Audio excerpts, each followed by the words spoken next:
வணக்கம். ஈரானில் அமெரிக்காவின் 1000 போர் வீரர்களுடைய படை இறங்க போகிறது.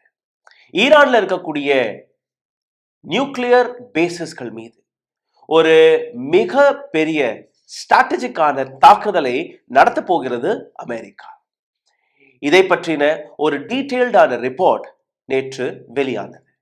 என்ன இந்த ரிப்போர்ட்? எப்படி அவர்கள் தாக்க போறார்கள்? எப்படி அமெரிக்க ஆர்மி ஈரானின் மண்ணில் இறங்க போகிறது? அனைத்துமே இன்னைக்கு நீங்க பார்க்க போறீர்கள். ஆனால் அதற்கு முன்பு ஒரு சிறிய ரீகேப். எப்படி அமெரிக்கா இது போன்ற நாடுகளை ஆக்கிரமிக்கக்கூடிய வேலையை பார்க்கிறார்கள்? எந்த அளவில் அமெரிக்கா பொய் பேசி வருகிறது என்று 2003ஆம் ஆண்டு உங்களுக்கு ஞாபகத்தில் இருக்கும் சத்தாம் ஹுசேன் ஈராக்ல அமெரிக்கா நடத்திய தாக்குதல். அந்த தாக்குதலுக்கான காரணம் இவர்களிடம் மாஸ் டிஸ்ட்ராக்ஷனுக்கான ஆயுதங்கள் இருக்கிறது. மாஸ் டிஸ்ட்ராக்ஷனுக்கான ஆயுதங்கள் இருக்கக்கூடிய காரணத்தினால் உலகத்தில் இருக்கக்கூடிய பல நாடுகளுக்கு ஈராக்கை வைத்து அச்சம் ஏற்படும். அதனால் ஈராக்கை அழிக்க வேண்டும். சத்தாம் ஹுசேனை கைது செய்தார்கள். ஒரு சில மாதங்களுக்கு பின்பு அவரை தூக்கிலும் போட்டது அமெரிக்கா. அதுக்கப்புறம் என்ன? அமெரிக்காவுடைய அரசாங்கம், பொம்மை அரசாங்கம், அமெரிக்காவிற்கு ஃபேவரட்டாக இருக்கக்கூடிய பப்பட்டாக இருக்கக்கூடிய அரசாங்கம் கடந்த 24 ஆண்டுகளாக இன்னைக்கு ஈராக்கில் இருக்கிறது. அதாவது ஈராக் தன்னுடைய பேச்சுரிமையை, சுதந்திரத்தை அனைத்துமே இழந்து நிற்கிறது அமெரிக்கா கையில். சரி, அந்த ஆயுதங்கள் எங்க? எந்த ஆயுதங்களை காரணம் காட்டி சத்தாம் ஹுசைனை தூக்கில் போட்டார்களோ அந்த ஆயுதங்களை நீங்க பார்த்தீர்கள்னா இதுவரை அந்த ஆயுதங்கள் வெளிவரவில்லை. எப்படி வெளிவரும்? ஆயுதங்கள் இருந்தால்தானே ஆயுதங்கள் வெளிவரும், இல்லை என்றால் வராது. இதே காரணத்தை அமெரிக்கா பல நாடுகளுக்கு முன்பு எடுத்து வைக்கிறது. இப்போ ஈரானுக்கு முன்பும் இதே காரணம்தான். ஈரான் நியூக்ளியர் மிசைலை தயாரித்து வருகிறது. ஈரானிடம் நியூக்ளியர் என்ரிச்மெண்ட்கான அந்த பேசஸ் இருக்கிறது. அதனால் ஈரானை உடனுக்குடன் ஈரான்ல இருக்கக்கூடிய நியூக்ளியர் சைட்ஸ்கள் மீது, நியூக்ளியர் ஃபெசிலிட்டிஸ்கள் மீது ஒரு மிக பெரிய தாக்குதலை நடத்த வேண்டும். இந்த நாட்டில் யுரேனியமுடைய பியூரிஃபிகேஷனை என்ரிச்மெண்ட் என்று கூறுவார்கள். யுரேனியத்தை 90% வரை சுத்தப்படுத்திட்டீர்கள்னா, என்ரிச் செய்து விட்டீர்கள்னா, அந்த விஷயத்தை வைத்து நீங்க நியூக்ளியர் அட்டாமிக் பாம்பை நீங்க தயாரிக்கலாம், நியூக்ளியர் பாம்பை தயாரிக்கலாம். வெளிவந்த செய்திப்படி நீங்க பார்த்தீர்கள்னா ஈரானிடம் அந்த நியூக்ளியர் பாம்புக்கான யுரேனியம் இருப்பதாக கூறுகிறார்கள். கடந்த 19 நாட்களாக அமெரிக்கா தொடங்கிய இந்த போர் இதுவரை நிற்கவில்லை. இன்னைக்கும் நீங்க பார்த்தீர்கள்னா ஈரான் மீது அங்க இருக்கக்கூடிய ஒரு நேச்சுரல் கேஸ் டிப்போவில், ஒரு நேச்சுரல் கேஸ் வெல்லில் ஒரு மிகப்பெரிய தாக்குதலை நேற்று இஸ்ரேல் நடத்தியது. இஸ்ரேல் நடத்திய இந்த தாக்குதலுக்கு பின்பு ஒட்டுமொத்த கல்ஃப் நாடுகளில், சவுதி அரேபியா, கத்தர், குவைத், இது போன்ற நாடுகளில் ஒரு மிக பெரிய ரிட்டாலியேஷன் தாக்குதலை ஈரான் நடத்தி வருகிறது. அங்க இருக்கக்கூடிய எண்ணெய் கிணறுகள், அங்க இருக்கக்கூடிய ரிஃபைனரிஸ்கள் ஒரு லிஸ்டே வெளிவிட்டு இருக்கிறார்கள். அந்த லிஸ்ட் படி நீங்க பார்த்தீர்கள்னா இந்த அனைத்து இடங்களிலுமே ஈரான் தாக்குதலை நடத்தும் என்கிற அந்த எச்சரிக்கை. அதன்படி அந்த லிஸ்ட்ல இருக்கக்கூடிய ரிஃபைனரிஸ், ஆயில் ஸ்டோரேஜ் அல்ல எண்ணெய் கிணறுகள் அனைத்துமே ஈரான் நேற்றிலிருந்து தாக்கி வருகிறது. இது ஒரு பக்கம். இப்போ டொனால்ட் ட்ரம்ப் ஒரு ஸ்டேட்மெண்ட்டை கொடுத்திருக்கிறார். இந்த தாக்குதல், எந்த தாக்குதலை இஸ்ரேல் ஈரானின் எண்ணெய் கிணறுகளில் அடித்ததோ அதற்கும் எங்களுக்கும் எந்த விதமான சம்மதமும் கிடையாது. எங்களிடம் ஆலோசிக்காம, எங்களிடம் எந்த விதமான ஆலோசனையும் கேட்காமல், எங்களிடம் கலந்து கொள்ளாமல் நேதன்யாகு நேரடியாக இந்த டிசிஷனை எடுத்திருக்கிறார். அந்த டிசிஷனை எடுத்து ஈரான் மீது தாக்குதலை நடத்தியிருக்கிறது. இந்த தாக்குதல் நிச்சயமாக தவறானது. அப்போ அமெரிக்காவிற்கு இஸ்ரேல் அமெரிக்கா நடத்திய அந்த 170 குழந்தைகளை கொன்றது அது சரி என்று அவர்கள் எடுத்து காட்டுகிறார்கள். பட் எண்ணெய் கிணறுகளில் நீங்க கை வைத்து தவறு. அதனால்தான் இன்னைக்கு ஈரான் கல்ஃப் நாடுகளில் இந்த தாக்குதலை நடத்துகிறது என்கிற ஒரு ஸ்டேட்மெண்ட்டை வேற யாரும் கொடுக்கவில்லை. நேரடியாக டொனால்ட் ட்ரம்பை கொடுத்து கொண்டிருக்கிறார். அப்போ இதுல இருந்து தெரிய வேண்டிய ஒரு முக்கியமான விஷயம், டொனால்ட் ட்ரம்ப் இந்த போரிலிருந்து பேக் அவுட் அடிப்பதற்கான அனைத்து வழிகளையுமே தேடிக்கொண்டிருக்கிறார். நேதன்யாகு டொனால்ட் ட்ரம்ப்க்கு இடையே அனைத்துமே சரியாக இல்லை என்பதை அதையும் இந்த செய்தி வெளிக்காட்டுகிறது. இது எங்களுடைய பிரச்சனை கிடையாது. நேரடியாக இஸ்ரேல் நேதன்யாகு தான் ஈரான் மீது இந்த தாக்குதலை நடத்தினார்கள். Okay. Islamic revolutionary guard corps இவர்கள் ரிட்டாலியேஷன் அடிப்பது, அதற்கு பின்னாடி நீங்க பார்த்தீர்கள்னா இந்த 19 நாட்களுக்கு முன்பு சுப்ரீம் லீடர் அலி கமனேயை கொன்றது, அதுக்கப்புறம் அலி லாரிசானியை கொன்றது, இது போன்ற ஏராளமான நபர்களை கொன்ற பின்பு ஒரு மிகப்பெரிய ரிட்டாலியேஷன் தாக்குதல் ஈரான், இஸ்ரேல் மற்றும் மற்ற கல்ஃப் நாடுகளில் தொடர்ந்து நடத்தி வருகிறது. இப்போ வெளிவந்த இந்த செய்தி நீங்க பார்த்தீர்கள்னா, special force operation in history, உலகத்திலேயே வரலாற்றிலேயே நடக்காத ஒரு மிக பெரிய ஸ்பெஷல் ஃபோர்ஸ் ஆபரேஷனை அமெரிக்கா ஈரான் மீது நடத்த போவதாக இந்த தகவல் வெளிவந்திருக்கிறது. எப்படி 2011ஆம் ஆண்டு ஓசாமா பின் லாதனை கொல்லுவதற்காக அமெரிக்கா ஒரு இதே போன்ற ஸ்பெஷல் ஃபோர்ஸ் ஆபரேஷனை நடத்தியதோ, அதே போன்ற ஆபரேஷனை பாகிஸ்தான்ல அது நடந்தது. அதே போன்ற ஒரு ஆபரேஷனை, அதற்கும் மேல பெரிய ஆபரேஷனை இப்போ ஈரான் மீது நடத்த போவதாக இந்த சீக்ரெட் தகவல் கசிந்திருக்கிறது. வால் ஸ்ட்ரீட் ஜேர்னல் இதை பற்றின ஒரு டீடைல்டான ரிப்போர்ட்டை நேற்று வெளிவிட்டார்கள். அமெரிக்கா தொடர்ந்து ஈரான்ல இருக்கக்கூடிய நியூக்ளியர் சைட்ஸ்களை தொடர்ந்து தாக்கி வருகிறது. இந்த தாக்குதலுக்கான காரணம் ஈரான்ல இருக்கக்கூடிய யுரேனியம் எந்த அளவில் அங்க இருக்கிறது என்று நீங்க பார்த்தீர்கள்னா, போன வருடம் ஜூன் மாதம் 2025ஆம் ஆண்டு 12 நாட்களுக்கான ஒரு போர் நடந்தது. இதே இஸ்ரேல் அமெரிக்கா 2 பேருமே இணைந்து ஈரான் மீது ஒரு தாக்குதலை நடத்தினார்கள். இந்த தாக்குதலில் எங்கெல்லாம் அந்த நியூக்ளியர் சைட்ஸ்கள் இருந்ததோ அந்த அனைத்து இடங்களையுமே எப்படி அந்த தாக்குதல் நடந்தது என்கிற அந்த சேட்டலைட் இமேஜை உங்களுடைய டிவி ஸ்கிரீனில் நீங்க பார்த்து வருகிறீர்கள். அதாவது ஒரு நியூக்ளியர் சைட்டை கம்ப்ளீட்டாக அமெரிக்கா டெஸ்ட்ராய் ஏற்கனவே செய்துவிட்டது.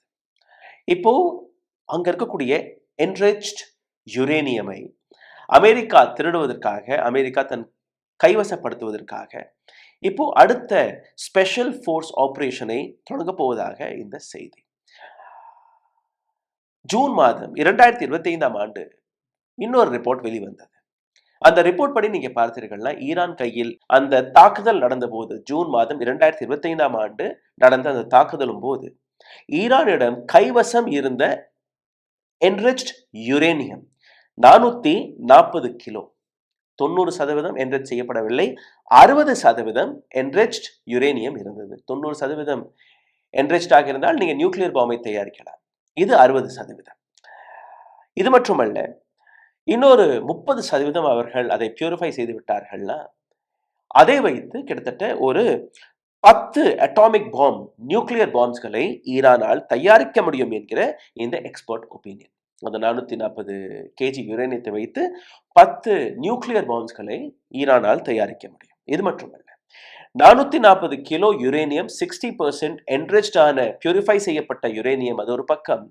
இதை தாண்டி இன்னும் ஒரு 200 கிலோ யுரேனியம், 20% என்ரிச் செய்யப்பட்ட, பியூரிஃபை செய்யப்பட்ட இந்த யுரேனியம் தனியாக அரசாங்கத்தின் கையில் பியூரிஃபை செய்யப்பட்டு இன்னொரு இடத்தில் வைக்கப்பட்டதாக கூறியிருக்கிறார்கள். அதாவது 440 கிலோ, 60% என்ரிச் செய்யப்பட்ட யுரேனியம், 200 கிலோ 20% பியூரிஃபை செய்யப்பட்ட, என்ரிச் செய்யப்பட்ட யுரேனியம். ஆக மொத்தம் 440 கிலோ யுரேனியம் ஈரானிடம் இருப்பதாக இந்த ரிப்போர்ட் வெளிக்காட்டுகிறது.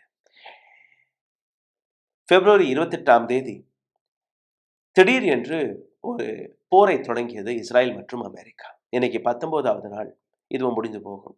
அடுத்தடுத்து தாக்குதல் ஈரான் அமெரிக்காவுடைய பேசஸ்கள் மீது, இஸ்ரேலின் பேசஸ்கள் மீது, இஸ்ரேலின் நகரங்கள் மீது, அதே இஸ்ரேல் ஈரானின் நகரங்கள் மீது நடத்தக்கூடிய தாக்குதல், இது எல்லாத்தையுமே நீங்க பார்த்து வருகிறீர்கள். But I want to focus on this particular operation which America is going to do.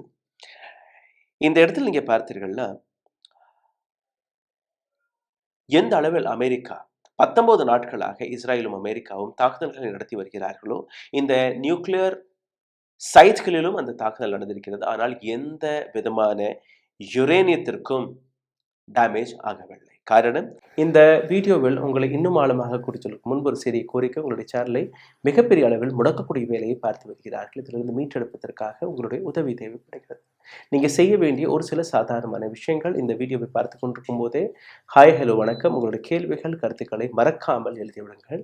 இதனால் எங்களுக்கு பல லாபங்கள் கிடைக்கிறது. இதை தாண்டி இந்த வீடியோவை பகிர்வதற்காக லைக், ஷேர், சப்ஸ்கிரைப் பட்டனை தட்ட மறக்காதீர்கள். பொருளாதார ரீதியாக எங்களை சப்போர்ட் செய்ய நினைக்கக்கூடிய நபர்கள் அதிகம் செய்யலாம். அருகில் இருக்கக்கூடிய QR கோடை பயன்படுத்தி. உடல் வலிமையை உறுதி செய்யும் சிலாஜித், கவனத்தை மேம்படுத்தும் அஸ்வகந்தா மற்றும் உயிர் சக்தியை பெருக செய்யும் சஃபேடு முஸ்லி போன்ற இமயமலையின் உணவுப் பொருட்களை கொண்டு வந்து மிஸ்டர் பர்ஃபெக்ட் உருவாக்கப்பட்டுள்ளது. உங்கள் முழு குடும்பத்தின் ஆரோக்கியத்தை மா நேச்சுரல்ஸ் மூலம் உறுதி செய்திருங்கள். 100% இயற்கையான மூலிகை பொருட்கள் மூலம் உருவாக்கப்பட்ட மிஸ்டர் பர்ஃபெக்ட் மற்றும் மிஸ் பர்ஃபெக்ட் தலைமுறையாக குடும்பங்களின் உடல் வலிமை, மன வலிமை மற்றும் மகிழ்ச்சியை பெருக செய்கிறது. உங்கள் மகிழ்ச்சியான பயணத்தை துவங்க www.mannaturals.com என்ற இணையதளத்தை பார்வையிடவும் அல்லது வாட்ஸ்அப் எண்ணிலும் தொடர்பு கொள்ளலாம்.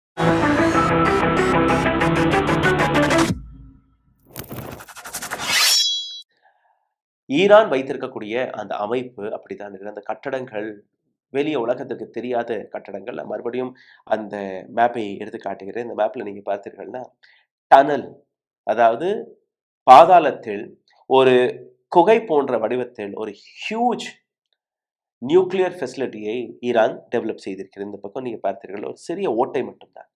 Tunnel entrance blocked with dirt. அந்த தாக்குதலுக்கு பின்பு அந்த இடத்துல ஒரு மிகப்பெரிய டப்ரீஸ் அங்க கிடக்கு. அந்த டப்ரீஸ்க்கு அடியில இந்த என்ரிச்ட் யுரேனியம் கடப்பதாக கூறியிருக்கிறார்கள். இன்னொரு பக்கம் பார்த்தீர்கள்னா ஃபெசிலிட்டி ஸ்ட்ரக்சர் அங்க இருக்கு. சென்டர் லெஃப்ட்ல நீங்க பார்த்தீர்கள்னா இங்கெல்லாம் அந்த தாக்குதல் நடந்ததாக கூறியிருக்கிறார்கள். அதாவது இந்த ஒட்டுமொத்த சைட்டை நீங்க பார்த்தீர்கள், எந்த விதமான கட்டடமும் உங்களுக்கு தெரியாது. ஒரு சிறிய என்ட்ரன்ஸ், அந்த என்ட்ரன்ஸ்குள்ள நீங்க போனீர்கள், ஒரு மிகப்பெரிய நியூக்ளியர் சைட்டை பல 100 அடி பாதாளத்தில் அவர்கள் போட்டிருக்கிறார்கள். அதனால் அமெரிக்கா மற்றும் இஸ்ரேல் எந்த விதமான மிசைலை அடித்தால் கூட கீழே பாதாளத்தில் இருக்கக்கூடிய இந்த ஃபெசிலிட்டி மீது எந்த விதமான தாக்குதலும் நடக்கவில்லை, எந்த விதமான டேமேஜும் நடக்கவில்லை. வெரி ஸ்ட்ரக்சர்ல நீங்க பார்த்தீர்கள், இந்த என்ட்ரன்ஸ் அதெல்லாம் கொஞ்சம் மூடி கிடக்கு, அவ்வளவுதான். இந்த ஆபரேஷனை, ஸ்பெஷல் ஃபோர்ஸ் ஆபரேஷனை நடத்துவதற்காக அமெரிக்கா மற்றும் இஸ்ரேல் ஒரு மீட்டிங்கை போட்டார்கள். ஏன்னா அங்க இருக்கக்கூடிய நியூக்ளியர் சைட்டை எதுவுமே செய்ய முடியவில்லை. அங்க இருக்கக்கூடிய யுரேனியம் ஈரான் கையில் இருக்கக்கூடாது என்கிற ஒரு முடிவு. இதற்காக, இந்த ஆபரேஷனுக்காக 1000 ஆர்மி பர்சனல்ஸ், சோல்ஜர்ஸ் தேவைப்படும் என்கிற ஒரு முடிவிற்கு இவர்கள் வந்திருக்கிறார்கள். இந்த ஆபரேஷன் வருவதற்கு முன்பு எங்கெல்லாம் ஈரானில் நியூக்ளியர் சைட்ஸ்கள் இருக்கிறதோ அந்த அனைத்து சைட்ஸ்களுக்கான சேட்டலைட் இமேஜாக இருக்கட்டும், அல்ல மற்ற மைனிங் அட்டாமிக் ஃபெசிலிட்டிஸ்களாக இருக்கட்டும், அதற்கான இமேஜஸ்களாக இருக்கட்டும், எல்லாத்தையுமே அமெரிக்கா மற்றும் இஸ்ரேலுடைய மொசாத் அதற்கான தகவல்களை சேர்த்து கொண்டிருக்கிறார்கள். ஈரானில் இந்த அளவில் யுரேனியம் உடைய ஸ்டாக் பயிலாக இருக்கும்போது அதை எப்படியாவது நாம் நீக்க வேண்டும். எந்தெந்த இடத்துல இருக்கோ எல்லாமே அவர்களுக்கு தெரியும். இந்த விஷயம் நிச்சயமாக ஈரானுக்கும் தெரியும். இது உலகத்திற்கு தெரிந்த விஷயம். எங்களிடம் யுரேனியம் இருக்கு, எந்த இடத்துல இருக்கு, எந்த இடத்துல நியூக்ளியர் சைட்ஸ் இருக்கு, எல்லாமே உலகத்திற்கு தெரியும். அதனால் அவர்கள் ஏற்கனவே இந்த யுரேனியை காப்பாற்றுவதற்காக ஒரு திட்டத்தையும் போட்டிருக்கிறார்கள். உதாரணத்திற்கு அவர்களிடம் இருக்கக்கூடிய ப்ராசஸ்டான யுரேனியம் 440 கிலோ. இந்த 440 கிலோ யுரேனியத்திலிருந்து 60% என்ரிச் செய்யப்பட்ட யுரேனியத்திலிருந்து 50% 220 கிலோ இந்த 50% யுரேனியம், பியூரிஃபை செய்யப்பட்ட யுரேனியம் ஈரான்ல இருக்கக்கூடிய இன்னொரு நியூக்ளியர் சைட்டான இஸ்ஃபஹானில் வைத்திருக்கிறார்கள். இந்த தகவல் இவர்களுக்கு கிடைத்திருக்கிறது. இஸ்ஃபஹான் எங்க இருக்குன்னா பெக்சாக்ஸ் மவுண்டன் ஒரு மலைப்பகுதி. அந்த மலைப்பகுதிக்கு அருகே இருக்கக்கூடிய ஒரு டனல். அந்த படத்தையும் நான் உங்களுக்கு எடுத்து காட்டுகிறேன்.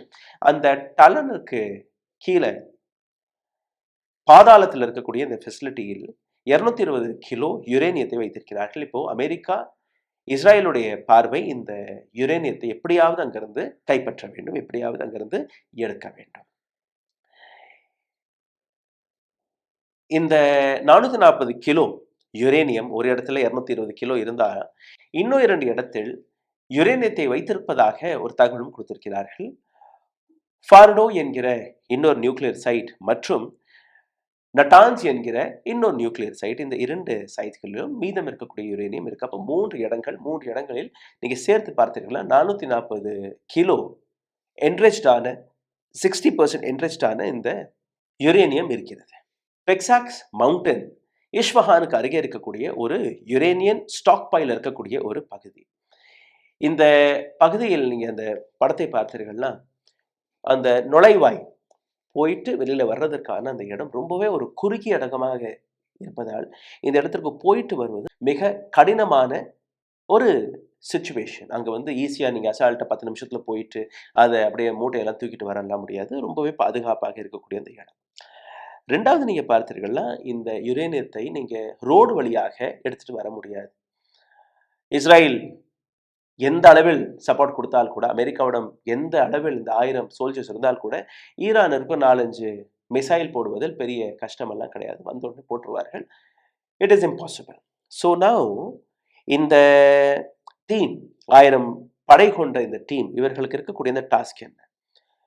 விமானம் வழியாக தான் இந்த திருட போகக்கூடிய யுரேனியத்தை அமெரிக்காவுக்கு எடுத்து செல்ல முடியும். எப்படி ஒசாமா பின் லாதனுக்காக நடு இரவில் ஒரு ஹெலிகாப்டர் வந்து இறங்கியது, 2 ஹெலிகாப்டர், அதில் 1 டெஸ்ட்ராய் ஆயிடுச்சு, கிராஷ் ஆயிடுச்சு. இருட்டு நேரத்தில் உள்ள போனார்கள், புகுந்தார்கள். நேவி சீல் என்று கூறுவார்கள் அந்த படையை பற்றி. டப்புன்னு அங்க இருக்கக்கூடிய நபர்களை சுட்டு கொன்றுட்டு ஒசாமா பின் லாதனுடைய டெட் பாடியை எடுத்து அப்படியே பறந்து சென்றது. எல்லாமே நீங்க பார்த்தீர்களா ஒரு சில நிமிடங்களில் நடந்த ஒரு விஷயம். அதே போன்று இங்கேயும் நடத்த முடியும்னா கிடையாது. ஏன்னா இந்த இடத்துல இந்த ரிப்போர்ட்ல எழுதியிருக்கக்கூடிய விஷயம், இங்கே ஒரு டெம்பரரியான ஏர்போர்ட்டை நாம் கட்டியமைக்க வேண்டும். ஏற்கனவே ஈரான் ஏர்போர்ட்டை கட்டியிருந்தால் அந்த ஏர்போர்ட்டை நம்ம பயன்படுத்திக்கலாம். அப்படி இல்லைன்னா நாம் அந்த ஏர்போர்ட்டை கட்ட வேண்டும். ஓகே, அந்த டிஸ்டன்ஸ் எல்லாம் நான் உங்களுக்கு எடுத்து காட்டுகிறேன். தெஹ்ரான்ல இருந்து எவ்வளவு தூரம் என்று. அப்போ நிச்சயமாக ஒரு ஏர்போர்ட், டெம்பரரி ஏர்போர்ட்டை நீங்க கட்டணும். அது கட்டுறதுக்காக எத்தனை நாட்கள் பிடிக்கும்? உள்ள இறங்கி உள்ள போய் கீழே பாதாளத்துல போய் தேடணும் எங்க வச்சிருக்காங்கன்னு. தேடி அலசி கொண்டுட்டு வரும்போது எத்தனை நிமிஷம் பிடிக்கும்? 10 நிமிஷம் பிடிக்குமா? 10 மணி நேரம் பிடிக்குமா? 10 நாட்கள் பிடிக்குமா? யாருக்குமே தெரியாது. ஸோ அதற்காக அது ஒட்டுமொத்த ஏரியாவையே தன் கையில் எடுக்க வேண்டும் இந்த அட்டாக்கிற்கு முன்பே. அதற்காக ஒரு திட்டத்தை இவர்கள் போடுகிறார்கள். Because they need to develop this airport also. அதற்காக 1000 சோல்ஜர்ஸ்கள் தேவைப்படுகிறார்கள். இதை தாண்டி அந்த நியூக்ளியர் ஃபெசிலிட்டியை சுற்றி இந்த போர் வீரர்கள் நிற்கும் போது அதை பாதுகாப்பாக இருப்பார்கள். 3வது இன்னொரு விஷயம் என்னவென்றால், இந்த யுரேனியத்தை சாதாரணமாக நீங்க சும்மா கையில் எடுத்துலாம் வர முடியாது. யுரேனியம் லீக் ஆயிருச்சுன்னா ஒரு மிகப்பெரிய எஃபெக்டை ஈரான்ல மட்டுமல்ல, ஈரானை சுற்றி இருக்கக்கூடிய அனைத்து நாடுகள், அக்கம் பக்கத்தில் இருக்கக்கூடிய அனைத்து நாடுகளுமே இந்த யுரேனியத்துடைய லீக்கேஜில் பாதிக்கப்படும். அதற்கான தாக்குதலுடைய இம்பாக்டை நான் உங்களுக்கு இதற்கு முன்பு இதற்கப்புறம் கொஞ்சம் எடுத்து காட்டுவேன். நியூக்ளியர் ரியாக்ஷன் அங்கே நடக்கக்கூடாது. அதனால் அந்த நியூக்ளியர் ரியாக்ஷனுக்கான பாதுகாப்பையும் இவர்கள் செய்ய வேண்டும். கிட்டத்தட்ட 640 கிலோ என்ரிச்ட் யுரேனியம் அங்கே இருப்பதாக கூறியிருக்கிறார்கள். இதிலிருந்து ஒரு பாதி இஸ்ஃபஹான் என்கிற இடத்துல 60% பியூரிஃபை செய்யப்பட்ட யுரேனியம் இஸ்ஃபஹான் என்கிற இந்த இடத்தில் இருப்பதாக ஒரு தகவல். அப்போ 220 கிலோ சின்ன சின்ன பாக்ஸஸ்களில் அவர்கள் வைத்திருப்பார்கள். அதுக்கான ஒரு ஸ்பெஷல் பாக்ஸஸ். அப்போ அந்த 220 பாக்ஸஸ்கள் சாதாரணமாக நீங்கள் பார்த்தீர்கள் ஒரு 10 பாக்ஸஸ்களில் வைக்கலாம். நான் ஏற்கனவே கூறியபடி ஈரானிற்கு இந்த விஷயம் தெரியும். தொடர்ந்து ஈரானில் இருக்கக்கூடிய நியூக்ளியர் சைட்ஸ்கள் மீது அமெரிக்கா மற்றும் இஸ்ரேல் தாக்குதல்களை நடத்தி வருகிறார்கள். ஆகையால் இந்த இடத்திலிருந்து எப்ப வேணாலும் அமெரிக்கா இந்த யுரேனியமை தாக்கலாம், டிஸ்ட்ராய் செய்யலாம், அல்ல எடுத்து செல்லலாம். இதற்கான பேச்சுவார்த்தையும் நடந்து கொண்டிருந்தது. எனிவேஸ், எச்சரிக்கையாக ஈரான் சூழ்ச்சியாக எடுத்து வைத்த இன்னொரு விஷயம் என்னன்னா, அந்த 10 பாக்ஸஸ்கள் போன்று ஆயிரக்கணக்கான பாக்ஸஸ்களை அதே ஃபெசிலிட்டியில் வைத்துட்டார். அப்ப எந்த பாக்ஸ்ல யுரேனியம் இருக்கு, எந்த பாக்ஸ்ல யுரேனியம் கிடையாது என்று யாருக்குமே தெரியாது. அலிபாபா 40 சோர், அலிபாபாவும் 40 திருடர்களும் உங்களுக்கு அந்த கதை ஞாபகத்தில் இருக்கும். எந்த பானையில் திருடன் இருக்கிறான், எந்த பானையில திருடன் இல்லை என்கிற விஷயம் அவர்களுக்கு தான் தெரியும், வரக்கூடிய நபர்களுக்கு தெரியாது. அதே போன்றுதான் இங்கே அலிபாபா 40 சோர் போன்று ஆயிரக்கணக்கான பாக்ஸஸ்களில் இந்த யுரேனியத்தை அவர்கள் வைத்திருக்கிறார்கள். அதிலிருந்து 10 பாக்ஸஸ்களில் மட்டும்தான் இந்த யுரேனியம், ப்ராசஸ் செய்யப்பட்ட யுரேனியம் இருக்கு. இப்ப இது ஒரு சேலஞ்ச். எப்படி இதை கண்டுபிடித்து எடுப்பார்கள், எல்லாமே ஒரு சேலஞ்சாக இருக்கிறது. அமெரிக்கா இந்த யுரேனியத்தை முதலில் சீஸ் செய்ய வேண்டும், எங்களுக்கு நீங்க ஒப்படைத்திருங்கள் என்கிற ஒரு விஷயத்தை எடுத்து வைக்கிறது. அப்படி ஒப்படைக்கும் போது அப்படி அவர்கள் கண்டுபிடிச்சு எடுத்துட்டார்கள்னா கூட, அந்த நியூக்ளியர் சைட்டுக்கு போயிட்டார்கள்னா கூட, கண்டுபிடித்து எடுப்பது ஒரு மிகவும் கடினமான விஷயம். சரி, இன்னொரு ஆங்கிளில் அது எப்படி எடுத்து வருவார்கள் என்கிற ஒரு ஃபைட்டும் இருக்கு. ஏன்னா டப்புன்னு போயிட்டு எடுத்துட்டு ஓடலாம் முடியாது. இப்போ அமெரிக்காவில் இருக்கக்கூடிய இந்த நியூக்ளியர் எக்ஸ்பர்ட்ஸ் அவர்கள் அமெரிக்கா இஸ்ரேலிற்கு இன்னொரு யுத்தியை கொடுத்திருக்கிறார்கள். இந்த யுத்தி என்ன? யுரேனியத்தை டைல்யூட் செய்திருங்கள், அதை கொஞ்சம் தின் ஆக்கிடுங்கள். யுரேனியம் டைல்யூட் ஆன உடனேயே அதை வைத்து நீங்க எந்த விதமான பாம் எல்லாம் தயாரிக்க முடியாது. அந்த யுரேனியத்தை அதே இடத்துல டைல்யூட் செய்து அங்கேயே அதை டிஸ்ட்ராய் செய்வது, அழிப்பது சரியான விஷயம். ஆனால் அகைன் நியூக்ளியர் ரியாக்ஷன் அங்கே ஏற்படும். நியூக்ளியர் ரியாக்ஷன் ஏற்பட்டாலே பாதி உலகத்திற்கு அந்த இம்பாக்ட் தெரியும். மேக்சிமம் அந்த ஒட்டுமொத்த மிடில் ஈஸ்ட்ல இருக்கக்கூடிய அனைத்து நாடுகளுக்குமே அந்த இம்பாக்ட் போகும். அதனால் அதை அவர்கள் செய்ய முடியாது. அங்க அந்த யுரேனியத்தை டிஸ்ட்ராய் செய்ய முடியாது. டிஸ்ட்ராய் செய்வதை விட அந்த யுரேனியத்தை கையில் எடுத்து நாடு கடத்துவது தான் ஒரே வழி. அது எப்படி செய்ய போறார்கள், அதற்கான விஷயத்தை நான் உங்களுக்கு எடுத்து காட்டிட்டேன். பிப்ரவரி 26ஆம் தேதி இந்த போர் தொடங்க 2 நாட்களுக்கு முன்பு, அப்பதான் நரேந்திர மோடி எல்லாம் இஸ்ரேலுக்கு சென்ற அந்த காலகட்டம். அதுவும் ஒரு டிஸ்ட்ராக்ஷன் டாக்டிக்காக தான் நான் பார்க்கிறேன் இன்னைக்கு. ஏன்னா 26ஆம் தேதி நரேந்திர மோடி இஸ்ரேலில் இருக்கும்போது, இன்னொரு பக்கம் அதே நாள் ஜெனீவாவில் ஈரான் அமெரிக்காவுக்கு நடுவே நடந்த அந்த பேச்சுவார்த்தை, அதை பற்றி யாருமே கவனிக்க மாட்டார்கள். நரேந்திர மோடியுடைய இந்த பயணத்தை பற்றி ஒட்டுமொத்த கோதி மீடியா, ஒட்டுமொத்த உலக மீடியாக்களை வைத்து கவர் செய்ய வைத்தார்கள். அங்க என்ன நடந்தது, ஜெனீவாவில் எந்த விதமான பேச்சுவார்த்தை நடந்தது என்கிற விஷயத்தை அன்னைக்கு யாருமே கவனிக்கவில்லை. இதுவும் ஒரு டிஸ்ட்ராக்ஷன் டாக்டிக்காக நான் பார்க்கிறேன். சரி, இந்த மீட்டிங்கில், அமெரிக்கா மற்றும் ஈரானில் நடந்த மீட்டிங்கில், ஈரானின் ஃபாரின் மினிஸ்டர் அராக்சி மற்றும் அமெரிக்காவை சார்ந்த டொனால்ட் ட்ரம்பின் சன் இன் லா, இன்னும் ஒரு சில ஒபிஷியல்ஸ்கள் அங்கே இருந்தார்கள். ஈரானின் ஃபாரின் மினிஸ்டர் அராக்சி எடுத்து வைத்த விஷயம், ஜூன் மாதத்தில் நீங்க எந்த தாக்குதலை நடத்தினீர்களோ அந்த தாக்குதலில் எங்களுடைய நியூக்ளியர் சைட்ஸ்கள் மிகப்பெரிய அளவில் சேதமடைந்திருக்கிறது. யுரேனியம் இன்டாக்டாக இருக்கு, யுரேனியத்திற்கு எந்த விதமான பாதிப்பும் ஏற்படவில்லை, அது அதே பாதாளத்தில் இருக்கு. இப்போதைக்கு நாங்க அதை தொடுவதாக கிடையாது, அதை பற்றி நாங்கள் இப்போ சிந்திக்கவும் இல்லை, அது இருக்கிறது அப்படியே இருக்கட்டும். அங்க இருக்கக்கூடிய ரெபரீஸ்களில் அது கிடக்கிறது. ஆனால் அமெரிக்கா எடுத்து வைத்த விஷயம், நீங்க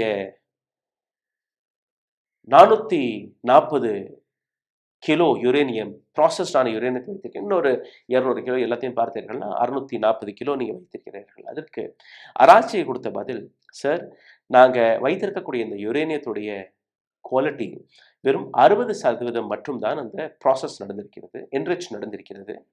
நீங்க சொல்லும்படி நாங்க அப்படி நியூக்ளியர் வெப்பனை தயாரிப்பதாக இருந்திருந்தால் 90% இருந்தால் மட்டும்தான் எங்களால் அதை தயாரிக்க முடியும். அது எங்களுடைய நோக்கம் கிடையாது. நாங்க மின்சாரத்தை, எலக்ட்ரிசிட்டியை தயாரிப்பதற்காகவும், மெடிக்கல் ஃபீல்டில் இதை பயன்படுத்துவதற்காகவும் இதை நாங்கள் தயாரித்து வைக்கிறோம்.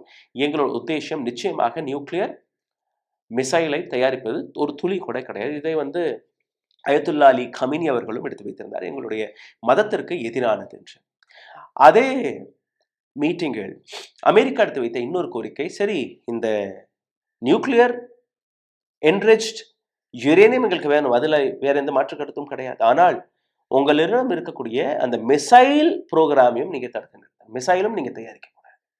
இதற்கு அராக்சி கொடுத்த பதில், நிச்சயமாக நாங்க இந்த யுரேனியத்தையும் கொடுக்க மாட்டோம், அதை நாங்கள் நியூக்ளியர் பாம் தயாரிப்பதற்கு பயன்படுத்த மாட்டோம், ஆனால் உங்களுக்கு நாங்கள் கொடுக்க மாட்டோம். ஈரான்ல இருந்து நாங்க என்ரிச் செய்யப்பட்ட இந்த யுரேனியம் வெளியில போகக்கூடாது. 2வது, எங்களுடைய மிசைல் புரோகிராமை நிச்சயமாக நாங்க தடுத்து நிறுத்த மாட்டோம். ரொம்பவே தெளிவாக அதை எடுத்து காட்டியிருந்தார். அப்போ அமெரிக்கா கொடுத்த இன்னொரு பதில், சரி நீங்க எங்களுக்கு கொடுக்க தேவையில்லை, இன்டர்நேஷனல் அட்டாமிக் எனர்ஜி ரிசர்ச் ஆர்கனைசேஷனுக்கு இந்த யுரேனியத்தை கொடுத்து விடுங்க. உங்களுக்கு தேவையான எலக்ட்ரிசிட்டி தயாரிப்பதற்காகவும் மெடிக்கல் ஃபெசிலிட்டி தயாரிப்பதற்காகவும் உங்களுக்கு எவ்வளோ யுரேனியம் தேவையோ அந்த அனைத்தையுமே நாங்க உங்களுக்கு கொடுக்கிறோம். இன்டர்நேஷனல் அட்டாமிக் எனர்ஜி ரிசர்ச் அதை எடுத்துக்கிட்டோம், இல்லைன்னா நாங்க அதை சீஸ் செய்வோம். இந்த பேச்சுவார்த்தை சரியாக நடக்கவில்லை. அப்போ அவர்கள் முடிவெடுத்தது, சரி இன்னொரு மீட்டிங்ல இன்னும் கொஞ்சம் ஆழமாக இந்த விஷயத்தை பற்றி பேசலாம், இப்போதைக்கு அதை விட்டுறலாம். இது பிப்ரவரி 26ஆம் தேதி நடந்த இந்த விஷயம். ஜெனீவாவில் இது நடந்தது. 48 மணி நேரத்திற்குள் நரேந்திர மோடி அவர்கள் இந்தியாவிற்கு வந்துட்டார். 48 மணி நேரத்திற்குள்ள திடீர் என்று இஸ்ரேல் அமெரிக்கா ஒரு தாக்குதலை நடத்தி விடுகிறார்கள். சிந்தித்து பாருங்கள், பேச்சுவார்த்தை நடந்து கொண்டிருக்கிறது, பேச்சுவார்த்தை முடியவில்லை, அதற்கான சொல்யூஷன் எப்படி பண்ணலாம் என்கிற விஷயத்தை அடுத்த ஒரு மீட்டிங்கில் பேசலாம் என்றுதான் திரும்பி வந்திருக்கிறார்கள். அதற்கு இடையே இந்த போரை இவர்கள் நடத்திவிட்டார்கள், இந்த தாக்குதலை தொடங்கிவிட்டார்கள். இன்னைக்கு 20 நாட்கள் ஆகிவிட்டது. இன்னைக்கு வரை இந்த தாக்குதலால் எந்த அளவில் உலகம் சின்னாபின்னமாகி கொண்டிருக்கிறது என்று நீங்க பார்த்து வருகிறீர்கள். அமெரிக்கா இஸ்ரேலிற்கு இந்த அளவில் ஈரான் ரிட்டாலியேட் செய்யும், இந்த அளவில் பதில் தாக்குதலை கொடுக்கும் என்கிற அந்த விஷயம் அவர்களுக்கு தெரியவில்லை, புரியவில்லை. அப்படி புரிந்திருந்தால் அவர்கள் இந்த விஷயத்தை செய்திருக்க மாட்டார்கள். இப்போ ஈரான்ல இருக்கக்கூடிய இந்த 9 சைட்களை பற்றின ஒரு சில தகவலை நான் உங்களுக்கு எடுத்து காட்டுகிறேன். ஈரான்ல கிட்டத்தட்ட 9 நியூக்ளியர் சைட்ஸ்கள் இருக்கிறது. இதுல நட்டான்ஸ், தெஹ்ரான்ல இருந்து கிட்டத்தட்ட ஒரு 300 கிலோமீட்டர் தொலைவில் இருக்கக்கூடிய இந்த நியூக்ளியர் ஃபெசிலிட்டி, நியூக்ளியர் சைட் ஈரானின் மிக பெரிய அட்டாமிக் சென்டராக பார்க்கப்படுகிறது. இந்த இடத்தில் தான் யுரேனியத்தை பியூரிஃபை செய்யக்கூடிய, என்ரிச் செய்யக்கூடிய வேலையை, ப்ராசஸை பார்த்து வருகிறார்கள். இது ஈரானுடைய மிக முக்கியமான நியூக்ளியர் சைட்டில் ஒன்று, மிகப்பெரிய சைட்டும் கூட. இன்னொரு நியூக்ளியர் சைட்டான ஃபார்டோ சுற்றி மலைப்பகுதியில் இருக்கக்கூடிய ஒரு நியூக்ளியர் சைட்.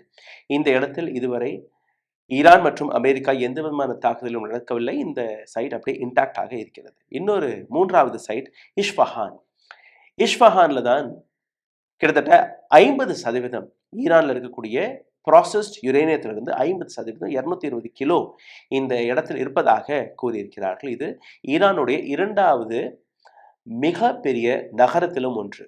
இஸ்ஃபஹான் என்பது ஈராக்கின் 2வது மிகப்பெரிய நகரம், தெஹ்ரானுக்கு அப்புறம் இஸ்ஃபஹான். இந்த சென்டர்ல யுரேனியம் மற்றும் பியூரிஃபை செய்யப்படுவதில்லை. இதை தாண்டி யுரேனியம் மெட்டலையும் இவர்கள் அங்கே தயாரிக்கிறார்கள். அதற்கான மெஷின் எல்லாம் இவர்கள் தயாரிக்கிறார்கள்.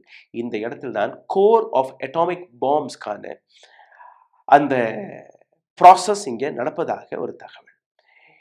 இதை தாண்டி இந்த சைட் ஒரு கேவுக்குள்ள, அதாவது ஒரு பாதாளத்துக்குள்ள இருப்பதாக கூறியிருக்கிறார். 4வது site atomic centre of Iran கொந்தாப் என்கிற இந்த இடத்தில் இருக்கிறது.